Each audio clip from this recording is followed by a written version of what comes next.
ఢిల్లీలో కేంద్ర మంత్రి కిషన్ రెడ్డి లైవ్లో మాట్లాడుతున్నారు, చూద్దాం. తెలంగాణలో లబ్ధి పొందారు. ఈ రోజు దాన్ని ఎన్హాన్స్ చేయడం ద్వారా వాళ్ళకు కూడా మేలు చేకూరేటువంటి అవకాశం ఉంది. గిగ్ వర్కర్స్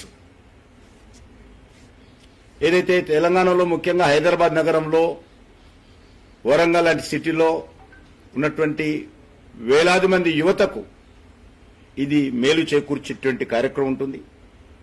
ఈ శ్రమ పోర్టల్ కింద గిగ్ వర్కర్స్ అందరూ కూడా అనేక రకాలుగా మరి లబ్ధి చేకూర్చేటువంటి కార్యక్రమం కూడా ఈరోజు ప్రకటించడం జరిగింది.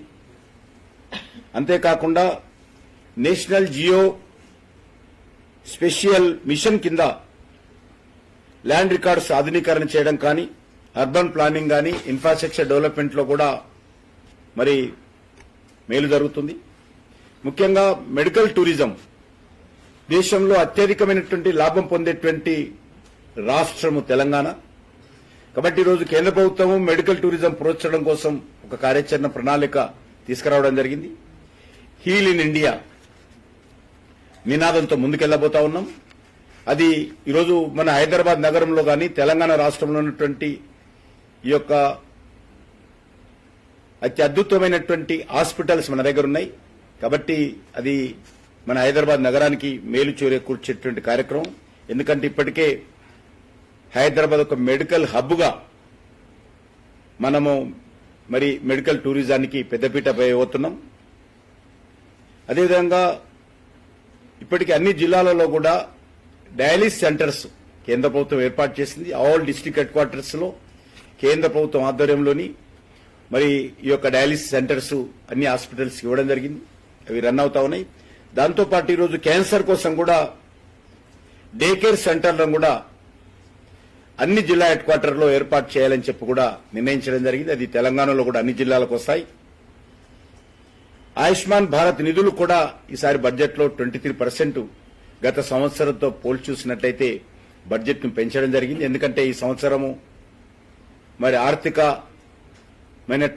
నిబంధనలు సంబంధం లేకుండా ఆల్ సీనియర్ సిటిజన్స్ కూడా ఈ పథక పరిధిలో తీసుకొచ్చారు. కాబట్టి 23% నిధులు ఆయుష్మాన్ భారత్ కి సంవత్సరం పెంచడం జరిగింది.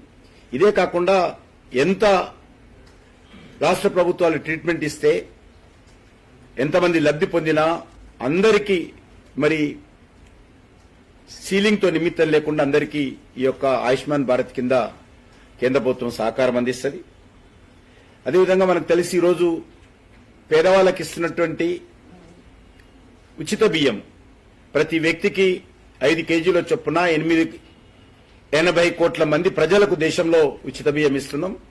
అది తెలంగాణలో కూడా మరి పెద్ద ఎత్తున ప్రతి పేదవాడికి ఈ యొక్క బడ్జెట్ లో మరి బియ్యం అందించేటువంటి అవకాశం ఉంది. దాన్ని ఈసారి దేశవ్యాప్తంగా 2 లక్షల కోట్లకు ఈ యొక్క నిధులు పెంచడం జరిగింది.